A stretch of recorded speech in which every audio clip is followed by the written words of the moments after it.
अस्सलाम वालेकुम नाजरीन, अगर आप हमेशा खूबसूरती चाहते हैं तो आज हम आपको सिर्फ 15 मिनट का आसान और आजमूदा टोटका बताएंगे जिससे आपकी उम्र 10 साल कम नज़र आएगी और आपका चेहरा साफ़ और दाने ख़त्म और ख़ूबसूरती इतनी के दंग रह जाओगे। तो नाजरीन बढ़ते हैं अपनी वीडियो की जानिब। तो नाजरीन आपने हमारी वीडियो पूरी देखनी है ताकि आपको इसके नुस्खे के बारे में और इस इस्तेमाल करने के बारे में मुकम्मल जानकारी मिल सके। तो नाज़रीन पहले जो हमारा ये टोटका है वो ये है कि आधा केला और 3 चम्मच जौ का दलिया दही में मिलाकर आपने इसको रख लेना है और इसके अंदर 1 चम्मच शहद और 1 अंडा डालना है। इन तमाम चीज़ों को अच्छी तरह मिक्स कर लें और चेहरा धोकर पेस्ट बनाकर इसको अपने चेहरे पर लगा लें।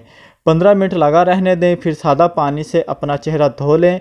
ये अमल हफ्ते में 1 या 2 बार लाजमी करें, चेहरा साफ़ खूबसूरत हो जाएगा और सब दाने भी इंशाल्लाह बिल्कुल ख़त्म हो जाएंगे।